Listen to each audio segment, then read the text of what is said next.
ಯುದ್ಧ ಸಂದರ್ಭದಲ್ಲಿ ನಾವು ಬಹಳಷ್ಟು ಸಿಚುವೇಶನ್ಗಳನ್ನು ಫೇಸ್ ಮಾಡಿದ್ವು. ಅಲ್ಲಿ ಸಾಯಲಿಲ್ಲ, ವಾಪಸ್ ಬಂದು ಹೇಗೆ ಜಗತ್ತಿಗೆ ಸ್ವಿಟ್ಜರ್ಲ್ಯಾಂಡ್ ಇರ್ತದೆ ಹಂಗೆ ಇಂಡಿಯಾಕ್ಕೆ ಕಾಶ್ಮೀರ ಈಸ್ ನಮ್ಮ ಸ್ವಿಟ್ಜರ್ಲ್ಯಾಂಡ್ ಇದ್ದಂಗೆ ಅಂತ ಹೇಳ್ತಾರೆ. ಪಾಲ್ಗಮನಲ್ಲಿ ಅವರ ಆ ಒಂದು ಘಟನೆ ನಡೆದ ಜಾಗ ಫುಲ್ ಮರಗಳಿಂದೆಲ್ಲ ಆಗಿ ಒಂದು ಗ್ರೀನ್ ಲಾನ್ ಥರ ಇರುವಂಥ ಜಾಗ. ನಿಮ್ಗೆ ಏನಾಯಿತು, 370 ಅಬ್ರೋಗೇಷನ್ ಮಾಡಿದ ನಂತರದಲ್ಲಿ ಕೇಂದ್ರ ಸರ್ಕಾರ ಒಂದು ಸ್ವಲ್ಪ ಈಸಿಯಾಗಿ ತಗೊಂಡ್ಬಿಟ್ಟಿತ್ತು. ಪಾಕಿಸ್ತಾನ ಆರ್ಮಿ ಜನರಲ್ ಒಂದು ಹೇಳಿಕೆ ಕೊಡ್ತಾನೆ.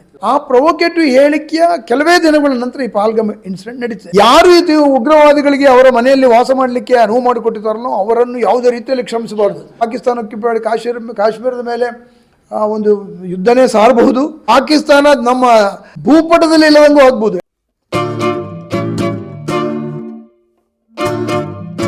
ಸ್ನೇಹಿತರೆ ನಮಸ್ಕಾರ, ಇದು ಡೈಲಿ ಮಾಧ್ಯಮದ ವಿಶೇಷ ಸಂದರ್ಶನ. ನಾನು ಅಶೋಕ್ ದಾವಣಗೆರೆ. ಕಾಶ್ಮೀರದ ಪಹಲ್ಗಾಮ್ನಲ್ಲಿ ನಡೆದಂತಹ ಉಗ್ರರ ದಾಳಿ, ಆ ಕ್ರೌರ್ಯ ಏನಿತ್ತು ಅದಕ್ಕೆ ಬಹಳ ದೊಡ್ಡ ಮಟ್ಟದಲ್ಲಿ ಖಂಡನೆ ವ್ಯಕ್ತವಾಗ್ತಾ ಇದೆ.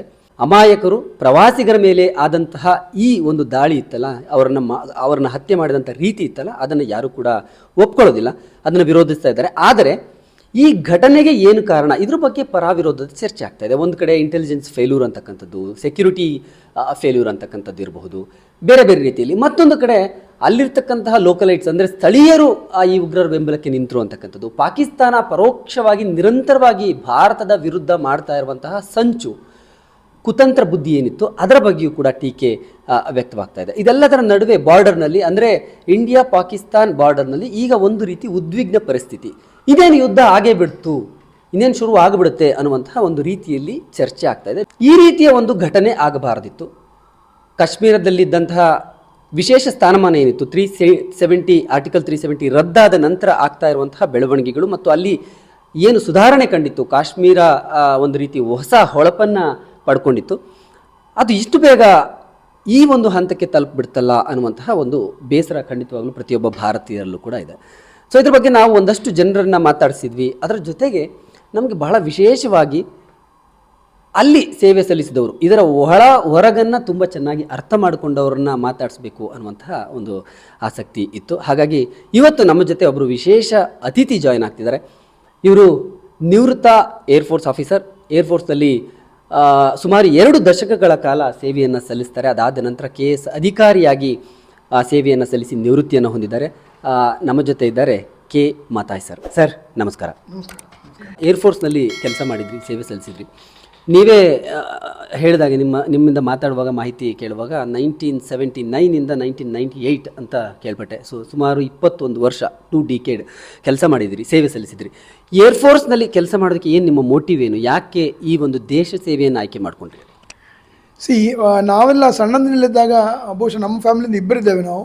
ನಾನು ಏರ್ಫೋರ್ಸ್ನಲ್ಲಿದ್ದೆ, ನನ್ನ ತಮ್ಮ ಆರ್ಮಿನಲ್ಲಿ ಜಾಯ್ನ್ ಆಗಿದ್ದೇನೆ. ಸೊ ನಾವೆಲ್ಲ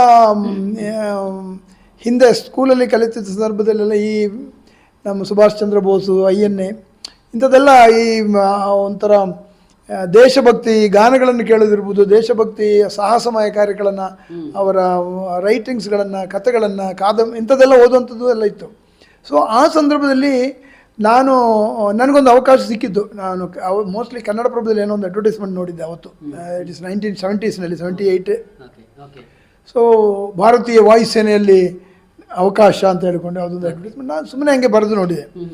ಸೊ ಲಕ್ಕಲಿ ನಮಗೆ ಕಾಲ್ ಬಂತು, ಎಕ್ಸಾಮಿನೇಷನ್ ಅಟೆಂಡ್ ಮಾಡಿದೆ. ಆ ಸಂದರ್ಭದಲ್ಲಿ ಎಲ್ಲ ಕ್ವಶನ್ಗಳಿಗೂ ಆನ್ಸರ್ ಮಾಡಿದ್ದೆ. ಇಮಿಡಿಯೇಟಾಗಿ ಸೆಲೆಕ್ಷನ್ ಆಯಿತು.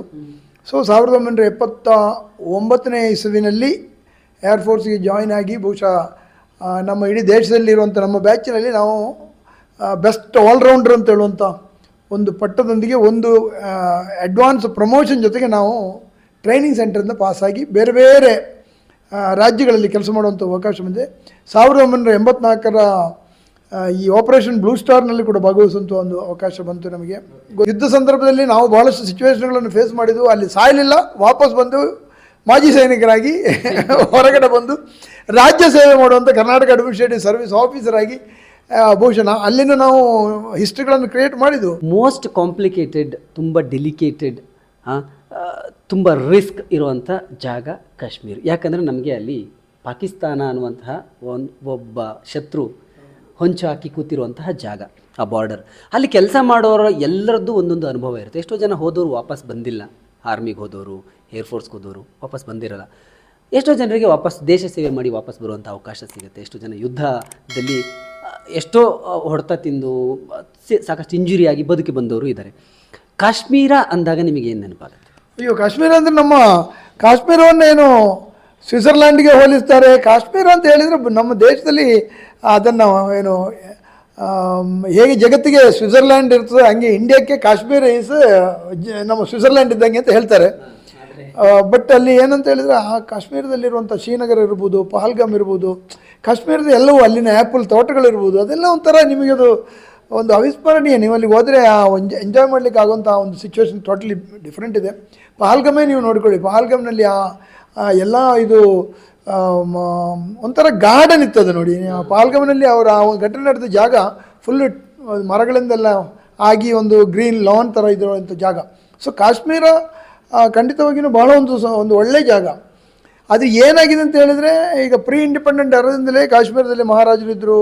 ಆಮೇಲೆ ಕಾಶ್ಮೀರದಲ್ಲಿ ಸಪ್ರೇಟಾಗಿ ನಮ್ಮ ಇಡೀ ಸಂವಿಧಾನ, ಭಾರತ ದೇಶಕ್ಕೆ ಎಲ್ಲ ರಾಜ್ಯಗಳಿಗೂ ಒಂದು ಸಂವಿಧಾನ ಇದ್ದರೆ ಕಾಶ್ಮೀರಕ್ಕೆ ಸಪ್ರೇಟ್ ಸಂವಿಧಾನ ಇರ್ತಿತ್ತು. ಈ ಎಲ್ಲ ಕಾರಣಗಳಿಂದ ಅಲ್ಲಿ ಏನಾಗಿದೆ, ನಿಮಗೆ ಸ್ವಲ್ಪ ತೀವ್ರವಾದ ಅಥವಾ ಇನ್ನು ಉಗ್ರವಾದ ಇದೆಲ್ಲ ಇಲ್ಲಿ ಬೆಳೆಯಲಿಕ್ಕೆ ಒಂದು ಥರನೂ ಆಗಿತ್ತು. ಯಾಕೆಂತ ಹೇಳಿದರೆ ಹೌದು, ಯಾಕೆಂದರೆ ನಮ್ಮಲ್ಲಿ ಸಂಪೂರ್ಣವಾಗಿ ನಾವು ಕಾಶ್ಮೀರಕ್ಕೆ ನಾವು ಹೋಗೋಂಗಿಲ್ಲ. ಅವರಿಗೆ ಅವ್ರದ್ದೇ ಆದ ಸಂವಿಧಾನ ಇದೆ, ಅವ್ರದ್ದೇ ಆದ ಫ್ಲ್ಯಾಗ್ ಇದೆ, ಆಮೇಲೆ ಅವ್ರದ್ದೇ ಆದಂಥ ನಿಯಮ ಇದೆ. ನಾವು ಭಾರತದಲ್ಲಿ ಇದ್ದರೂ ಕೂಡ ನಾವು ಅಲ್ಲಿ ಹೋಗಿ ಜಮೀನನ್ನು ತಗೊಳ್ಳಿಕ್ಕೆ ನಮಗೆ ಅರ್ಹತೆ ಇರಲಿಲ್ಲ, ಇಲ್ಲಿವರೆಗೂ ಇರಲಿಲ್ಲ. ಅಲ್ಲಿ ಕೇಂದ್ರ ಸರ್ಕಾರದಿಂದ ಅದನ್ನು ಅವರು ಆರ್ಟಿಕಲ್ 370 ಅವರು ತೆಗೆಯುವಂಥ ಒಂದು ಕೆಲಸ ಮಾಡಿದರು. ಆಮೇಲೆ ಅಲ್ಲಿ ರಕ್ಷಣಾ ಪಡೆಗಳನ್ನು ಕಳಿಸಿದರು, ಇಂಟೆಲಿಜೆನ್ಸ್ ಎಲ್ಲ ವರ್ಕ್ ಆಗ್ತಿತ್ತು. ಬಟ್ ಸೆಂಟ್ರಲ್ ಗೌರ್ಮೆಂಟ್ ಅದನ್ನು ಸ್ವಲ್ಪ ಕ್ಯಾಶುವಲ್ ಆಗಿ ತೊಗೊಂಡಿತ್ತು, ಸ್ವಲ್ಪ ಈಸಿಯಾಗಿ ತೊಗೊಂಡ್ಬಿಟ್ಟಿತ್ತು. ಏನಿಲ್ಲಪ್ಪ ನಮ್ಮದು ಕಾಶ್ಮೀರ ಏನೂ ಇಲ್ಲ, ಇಡೀ ನಮ್ಮ ಸೇನೆ ಯಾವುದೇ ದೇಶವನ್ನು ನಾವು ಜಯಿಸಬಲ್ಲ ಅಂತ ಆರ್ಮಿ ನಮ್ಮಲ್ಲಿರುವಾಗ ಕಾಶ್ಮೀರ ಏನೂ ಇಲ್ಲ ಅಂತ ಹೇಳೋಂಥ ಆ ಒಂದು ಮಟ್ಟಕ್ಕೆ ನಿಮಗೇನಾಯಿತು, 370 ಅಬ್ರೋಗೇಷನ್ ಮಾಡಿದ ನಂತರದಲ್ಲಿ ಕೇಂದ್ರ ಸರ್ಕಾರ ಅದನ್ನು ಸ್ವಲ್ಪ ಈಸಿಯಾಗಿ ತಗೊಂಡ್ಬಿಟ್ಟಿತ್ತು. ಸೊ ಇಷ್ಟು ಬೇಗವಾಗಿ ಅದನ್ನಲ್ಲಿ ಎಲೆಕ್ಷನ್ ಕಂಡಕ್ಟ್ ಮಾಡೋದಿರ್ಬೋದು, ಇಲ್ಲಿ ಮಾಡಬಾರ್ದಿತ್ತು. ಆಮೇಲೆ ಇಂಟೆಲಿಜೆನ್ಸ್ ಏಜೆನ್ಸಿದನ್ನು ಯಾವತ್ತೂ ವಿಡ್ರಾ ಮಾಡಲಿಕ್ಕೆ ಆಗಲ್ಲ. ಇಂಟೆಲಿಜೆನ್ಸ್ ಏಜೆನ್ಸಿದನ್ನು ಯಾವತ್ತೂ ವಿಡ್ರಾ ಮಾಡಲಿಕ್ಕೆ ಆಗೋದಿಲ್ಲ. ಯಾವ ದೇಶನೂ ಯಾವ ರಾಜ್ಯನೂ ಅದನ್ನು ಮಾಡಲಿಕ್ಕೆ ಬರೋದೇ ಇಲ್ಲ. ಅದು ಯಾಕೆ ಕೇಂದ್ರ ಸರ್ಕಾರ ಅಷ್ಟು ಓವರ್ ಕಾನ್ಫಿಡೆಂಟ್ ಆಗಿ ಇಂಟೆಲಿಜೆನ್ಸ್ ಏಜೆನ್ಸಿಗಳನ್ನು ಅವರು ಅಲ್ಲಿ ನಿಷ್ಕ್ರಿಯ ಮಾಡಿದ್ರೋ, ಬಳಸಲಿಲ್ವೋ ಗೊತ್ತಿಲ್ಲ. ಕಾಶ್ಮೀರದಂತ ಬೇಕಾಗಿತ್ತು. ಅದೇ ರೀತಿಯಲ್ಲಿ ಸೆಕ್ಯೂರಿಟಿ ಫೋರ್ಸನ್ನು ವಿಡ್ರಾ ಮಾಡಬಾರ್ದಿತ್ತು. ಯಾಕೆಂದರೆ ಅಲ್ಲಿ ನಿಮಗೊಂದು ಈಗ ನಮ್ಮ ಬಾರ್ಡರ್ ಇಶ್ಯೂಸ್ ನಡೀತಾ ಇರೋದರಿಂದ, ಆಗಿಂದಾಗೆ ಬಾರ್ಡರ್ನಲ್ಲಿ ಇನ್ಫಿಲ್ಟ್ರೇಷನ್ ಆಗ್ತಾ ಇರೋದ್ರಿಂದ ತೀವ್ರಗಳನ್ನು ನುಗ್ಗುತ್ತಾ ಇದ್ದಾರೆ ನಮ್ಮ ಎಲ್ಲವನ್ನು. ಇದೆಲ್ಲ ಇದ್ದಾಗ ನಾವು ಖಂಡಿತವಾಗಿಯೂ ಆರ್ಮ್ಡ್ ಫೋರ್ಸನ್ನು ವಿಡ್ರಾ ಮಾಡಬಾರ್ದಾಗಿತ್ತು. ಆಮೇಲೆ ಇಂಟೆಲಿಜೆನ್ಸನ್ನು ಬಲಪಡಿಸಬೇಕಿತ್ತು. ಅದು ಮಾಡದೇ ಇದ್ದುದರಿಂದ ಇದಾಗಿದೆ. ಯಾವುದು ಈ ಪಹಲ್ಗಾಮ್ ಘಟನೆ ಆಗಿದೆ. ಇನ್ನು ಪಹಲ್ಗಾಮ್ ಘಟನೆ ಆಗಿರೋದನ್ನು ನಾವು ಇಡೀ ದೇಶ ನಾವು ಖಂಡಿಸ್ತಾ ಇದ್ದೇವೆ. ನಾವೆಲ್ಲರೂ ಖಂಡಿಸಲೇಬೇಕಾದ ವಿಷಯ. ಯಾವುದೇ ರೀತಿಯಲ್ಲಿ ಇದಕ್ಕೆ ಯಾವುದೇ ಒಂದು ರಾಜಕೀಯ ಬಣ್ಣ ಇರ್ಬೋದು ಅಥವಾ ರಿಲಿಜಿಯಸ್ ಬಣ್ಣ ಕೊಡುವಂಥ ಯಾವುದೇ ಅವಶ್ಯಕತೆ ಇಲ್ಲ. ನಮ್ಮ ಜನ ಸತ್ತಿದ್ದಾರೆ, ನಾವು ಅವರಿಗೆ ತಕ್ಕ ಶಾಸ್ತಿ ಮಾಡಲೇಬೇಕು. ಅದನ್ನು ಈಗಾಗಲೇ ರಾಷ್ಟ್ರ ಆಗಿಂದಾಗಿ ಒತ್ತಿ ಹೇಳ್ತಾ ಇದೆ. ಪ್ರಧಾನಮಂತ್ರಿಯವರು ಕೂಡ ಅದನ್ನು ಹೇಳ್ತಾ ಇದ್ದಾರೆ. ಅದೇನೇ ಇದ್ರೂ ಮುಂದಿನ ದಿನಗಳಲ್ಲಿ ಕಾದು ನೋಡೋಣ. ಪಾಕಿಸ್ತಾನ ಆಕ್ಯುಪೈಡ್ ಕಾಶ್ಮೀರದಲ್ಲೇ ಈ ತೀವ್ರವಾದಿಗಳು ಹೆಚ್ಚಿನ ಸಂಖ್ಯೆಯಲ್ಲಿ ಇರುವುದರಿಂದ ಎಲ್ಲೋ ಒಂದು ಕಡೆಗೆ ನಿಮ್ಮ ಸರ್ಜಿಕಲ್ ಸ್ಟ್ರೈಕ್ನಂಥ ಒಂದು ಕೆಲಸ ನಡೀಬೋದು ಅಥವಾ ಯುದ್ಧನೂ ನಡೀಬೋದು, ಹೇಳಲಿಕ್ಕಾಗಲ್ಲ. ಸರ್, ಭಾರತ ಅಂದರೆ ಸಾಮರಸ್ಯ ಮತ್ತು ಭಾವೈಕ್ಯತೆ ಇದೆಲ್ಲದಕ್ಕೆ ಹೆಸರಾದಂತಹ ದೇಶ ಮೊದಲಿಂದಲೂ ಕೂಡ. ಪಾಕಿಸ್ತಾನ ಭಾರತದಲ್ಲಿ ಇದ್ದಂತಹ ಸಂದರ್ಭದಲ್ಲೂ ಕೂಡ ಹಾಗೇ ಇತ್ತು. ಎಲ್ಲರೂ ಒಟ್ಟೊಟ್ಟಾಗಿ ಬಂದ್ವಿ. ಭಾರತ ಮತ್ತೆ ಧರ್ಮದ ಆಧಾರದ ಮೇಲೆ ವಿಭಜನೆ ಆಯಿತು. ಯಾವತ್ತೂ ಶಾಂತಿ ಅಹಿಂಸೆಯನ್ನು ಪಠಿಸುವಂತಹ ರಾಷ್ಟ್ರ. ಯಾರಾದರೂ ನಮ್ಮ ಮೇಲೆ ಬಿದ್ದಾಗ ಮಾತ್ರ ನಾವು ಅದಕ್ಕೆ ರಿಯಾಕ್ಟ್ ಮಾಡುವಂಥದ್ದು. ಒಳ್ಳೆಯ ಉದ್ದೇಶದಿಂದಲೇ ಮೋದಿಯವರ ಸರ್ಕಾರ 370 ರದ್ದು ಮಾಡ್ತಾರೆ. ನೀವು ಹೇಳಿದ್ದು ಕರೆಕ್ಟ್, ಅವರು ಒಳ್ಳೆಯ ಉದ್ದೇಶದಿಂದ ರದ್ದು ಮಾಡಿದ್ರು. ಆದರೆ ಅದಾದ ಮೇಲೆ ಕೆಲವು ಇಂಟೆಲಿಜೆನ್ಸ್ ಮತ್ತು ಇತರ ಸೆಕ್ಯೂರಿಟಿ ವಿಚಾರದಲ್ಲಿ ಎಲ್ಲೋ ಎಡವಿದ್ರು ಅನ್ನುವಂಥದ್ದು. ಎಸ್, ಅದನ್ನು ಹೊರತುಪಡಿಸಿ ನಾವು ಪಕ್ಕಕ್ಕಿಟ್ಟು ನೋಡಿದಾಗ ಎಸ್, ಈಗ ಆಗಿರುವಂತಹ ಘಟನೆ ಇದೆಯಲ್ಲ, ಅದು ಏನು ಅನ್ನುವಂತಹ ಪ್ರಶ್ನೆ ಬರುತ್ತೆ. ಅಂದರೆ ಪಾಕಿಸ್ತಾನ ನಿರಂತರವಾಗಿ ಭಾರತದ ವಿರುದ್ಧ ಮಾಡ್ತಾ ಇರುವಂಥ ಷಡ್ಯಂತ್ರ ಕುತಂತ್ರಗಳಿಗೆ ಹೇಗೆ ಪಾಠ ಕಲಿಸಬೇಕು ಅನ್ನುವಂಥ ಸರ್ಕಾರ ನಮ್ಮ ರಾಜತಾಂತ್ರಿಕವಾಗಿ ನಮ್ಮ ಎಂಬಾಸಿಗಳು ಪಾಕಿಸ್ತಾನದಲ್ಲಿದೆ, ಅಲ್ಲಿದ್ದಿಲ್ಲಿದೆ. ಇತ್ತೀಚಿನ ದಿನಗಳಲ್ಲಿ ಬಹುಶಃ ನಾನು ಈ ಘಟನೆ ನಡೆಯುವ ಕೆಲವೇ ದಿನಗಳ ಹಿಂದೆ ನಾನೊಂದು ಆರ್ಟಿಕಲ್ನಲ್ಲಿ ಟೈಮ್ಸ್ ಆಫ್ ಇಂಡಿಯಾದಲ್ಲಿ ಎಡಿಟೋರಿಯಲಲ್ಲಿ ಓದಿದೆ. ಎಡಿಟೋರಿಯಲ್ನಲ್ಲಿ ಇವರು ಪಾಕಿಸ್ತಾನ ಆರ್ಮಿ ಜನರಲ್ ಒಂದು ಹೇಳಿಕೆ ಕೊಡ್ತಾನೆ. ಬಹಳ ಒಂದು ಪ್ರೊವೊಕೇಟಿವ್ ಹೇಳಿಕೆ ಕೊಟ್ಟಿದ್ದರು. ಆ ಪ್ರೊವೊಕೇಟಿವ್ ಹೇಳಿಕೆಯ ಕೆಲವೇ ದಿನಗಳ ನಂತರ ಈ ಪಹಲ್ಗಾಮ್ ಇನ್ಸಿಡೆಂಟ್ ನಡೀತದೆ. ಅಂದರೆ ಎಲ್ಲೋ ಒಂದು ಕಡೆ ಈ ಪಾಕಿಸ್ತಾನ್ ಆರ್ಮಿ ಜನರಲ್ನ ಹೇಳಿಕೆಗೂ ಈ ಘಟನೆಗೂ ಸಂಬಂಧ ಇದೆ. ಈಗ ಈ ನಾನು ಹೇಳ್ತಿರೋದು ಈ ಪಾಕಿಸ್ತಾನ ಆರ್ಮಿ ಜನರಲ್ನವನ ಆ ಹೇಳಿಕೆಯನ್ನು ಟೈಮ್ಸ್ ಆಫ್ ಇಂಡಿಯಾದಲ್ಲಿ ಎಡಿಟೋರಿಯಲಿ ಅವರು ಅದನ್ನು ಪಬ್ಲಿಷ್ ಮಾಡಿದರು. ಈ ಸಂದರ್ಭದಲ್ಲಿ ನಮ್ಮ ಸೆಂಟ್ರಲ್ ಗೌರ್ಮೆಂಟ್ ಯಾಕೆ ಅದನ್ನು ಇಷ್ಟು ಒಂದು ಕೇರ್ಲೆಸ್ ಆಗಿ ತಗೊಂಡಿತು? ಆ ಒಂದು ಸಂದರ್ಭದಲ್ಲಾದರೂ ನಮ್ಮ ಇಂಟೆಲಿಜೆನ್ಸನ್ನು ಬಲಪಡಿಸ್ಬೋದಿತ್ತು. ಆದರೆ ಈಗ ಹ್ಯಾವಿಂಗ್ ಡನ್ ದಿಸ್, ಇದೆಲ್ಲ ಆದಮೇಲೆ ಈಗ ಏನು ಕೇಂದ್ರ ಸರ್ಕಾರ ಈಗ ಅಮಿತ್ ಶಾ ಹೋಗಿ ಅಲ್ಲಿ ಶ್ರೀನಗರದಲ್ಲಿ ಹೋದರು ಬಂದರು, ಅದೆಲ್ಲ ಇದೆ. ಪ್ರಧಾನಮಂತ್ರಿಯವರು ಭಾಳ ಗಂಭೀರವಾಗಿಯೇ ಒಂದು ಹೇಳಿಕೆಯನ್ನು ಕೊಟ್ಟಿದ್ದಾರೆ, ಅದೆಲ್ಲ ಕರೆಕ್ಟ್ ಇದೆ. ಆದರೆ prevention is better then cure. ನೀವು ಪ್ರಿವೆನ್ಷನ್ಗೆ ಎಲ್ಲ ರೀತಿಯ ಕ್ರಮಗಳನ್ನು ವಹಿಸಿಕೊಳ್ತಿದ್ರೆ ನಿಮಗೆ ಇನ್ನೀಗ ಯುದ್ಧ ಮಾಡಿ ಸಾವಿರಾರು ಲಕ್ಷಾಂತರ ಕೋಟಿ ರೂಪಾಯಿಯನ್ನು ವ್ಯವಸ್ಥೆ ಮಾಡಿ ನಮ್ಮ ದೇಶದ ಎಷ್ಟೋ ಸಾವಿರ ಸೋಲ್ಜರ್ಸ್ಗಳನ್ನು ಕೊಂದು ಬೇರೆ ಪಾಕಿಸ್ತಾನ ಸೋಲ್ಜರ್ಸನ್ನು ತಂದು ನಮ್ಮ ಆರ್ಥಿಕ ವ್ಯವಸ್ಥೆಯನ್ನು ಒಂದು ಹದಗೆಟ್ಟ ಪರಿಸ್ಥಿತಿಗೆ ಹೋಗಿ ಈಗಾಗಲೇ ನಾವು ಡೆವಲಪಿಂಗ್ ಬರ್ತಾ ಇದ್ದೇವೆ. ಇಡೀ ಇಂಟರ್ನ್ಯಾಷನಲ್ ಲೆವೆಲಲ್ಲಿ ನಾವು ಒಂದು ಮಟ್ಟಕ್ಕೆ ಬೆಳೀತಾ ಇದ್ದೇವೆ. ನಾವು ಇದರ ಮಧ್ಯದಲ್ಲಿ ನಾವು ಒಂದು ಡೆವಲಪಿಂಗ್ ನೇಷನ್ ಆಗಿದ್ದುಕೊಂಡು ಯುದ್ಧವನ್ನು ಮಾಡಿದರೆ ನಮ್ಮ ಈ ಎಲ್ಲ ಅಚೀವ್ಮೆಂಟ್ಗಳು ನೀರಿನ ಮೇಲೆ ಹೋಮ ಇಟ್ಟಂಗೆ ನಮಗೆ ತುಂಬ ಲಾಸ್ ಆಗೋ ಸಾಧ್ಯತೆ ಇದೆ. ಆದರೆ ಅನಿವಾರ್ಯನೂ ಇದೆ. ಯಾಕೆಂದ್ರೆ ನಾವು ಇದನ್ನು ಕ್ಷಮಿಸಲಿಕ್ಕೂ ಆಗಲ್ಲ. ಯಾಕಂದರೆ ಅವರು ಒಂಥರ ನೀವು ಸುಮ್ಮನೆ ಏನೂ ಇಲ್ಲದೆ ಒಂದು ವೆಪನ್ಸ್ ಕೈಯಲ್ಲಿ ಇಲ್ಲದೆ ಸುಮ್ಮನೆ ಇದ್ದವರನ್ನು ನೀವು ಕಂಡಲ್ಲೇ ಗುಂಡಿಕ್ಕಿಕೊಳ್ಳುವಂಥ ರೀತಿಯಲ್ಲಿ ಕೊಂಡಿದ್ದಾರಲ್ಲ, ಅದನ್ನು ನಮ್ಮ ದೇಶ ಕ್ಷಮಿಸಲಿಕ್ಕೆ ಬರುವುದಿಲ್ಲ. ಪ್ರಮುಖವಾಗಿ ಒಂದು ರಾಜಕೀಯ ವ್ಯವಸ್ಥೆ ಅಂತ ಬಂದಿದ್ದರಿಂದ ಈ ಪಕ್ಷ ಬಂದಾಗ ಅವ್ರ ಮೇಲೆ ಆರೋಪ, ಆ ಪಕ್ಷ ಬಂದಾಗ ಇವ್ರ ಮೇಲೆ ಆರೋಪ. ಇದು ನಾವು ಕಳೆದ 78-79 ವರ್ಷಗಳಿಂದ ಕೂಡ ನೋಡ್ಕೊಂಡು ಬಂದಿರೋದು. ಆರೋಪ ಮಾಡೋದೇ ಕೆಲಸ ಆಗಬಾರ್ದಲ್ಲ, ಈಗ ಆಗಿದೆ. ನಾವೆಲ್ಲರೂ ಈ ಸಂದರ್ಭದಲ್ಲಾದರೂ ಒಟ್ಟಿಗೆ ಇದ್ದು ನಾವು ಇದನ್ನು ದೇಶದ ಪರವಾಗಿ ನಿಲ್ಲಬೇಕು ಅನ್ನುವಂಥ ಒಂದು ನಿಲುವಿಗೆ ಬರಬೇಕಾಗುತ್ತೆ. ಒಂದು ಪೊಲಿಟಿಸೈಸ್ ಮಾಡಬಾರ್ದು, ಅದು ಯಾವುದೇ ಪಕ್ಷ ಇರ್ಬೋದು ಒಂದು ಕಡೆ.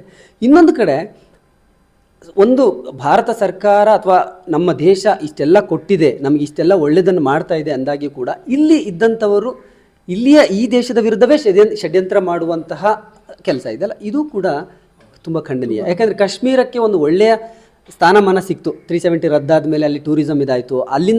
ಇಲ್ಲಿಂದ ಹೋಗ್ತಾ ಇರುವಂಥ ಜನರಿಂದನೇ ನೀವು ಬದುಕ್ತಾ ಇದ್ದೀರಿ. ಆದರೆ ನೀವು ಮಾಡ್ತಾ ಇರುವಂಥ ಕೆಲಸ ಎಷ್ಟು ಸರಿ? ಈ 2 ವರ್ಷದ ಬಗ್ಗೆ ಹೌದು ನೋಡಿ, ಅದು ಈಗ ಏನಂತ ಹೇಳಿದರೆ ಎಲ್ಲೋ ಒಂದು ಕಡೆಗೆ ನಾನು ಹೇಳಿದಂಗೆ ಇಂಟೆಲಿಜೆನ್ಸ್ ಫೇಲ್ಯೂರು, ಸೆಕ್ಯೂರಿಟಿ ಲ್ಯಾಪ್ಸ್ ಆಗಿರೋದರಿಂದ ಏನಾಗಿದೆ, ನಮ್ಮಲ್ಲಿರೋ ಜನರ ಮೇಲೆ, ಲೋಕಲ್ ಜನರ ಮೇಲೆ ಹಿಡಿತ ಇಲ್ಲದಂಗಾಯಿತು.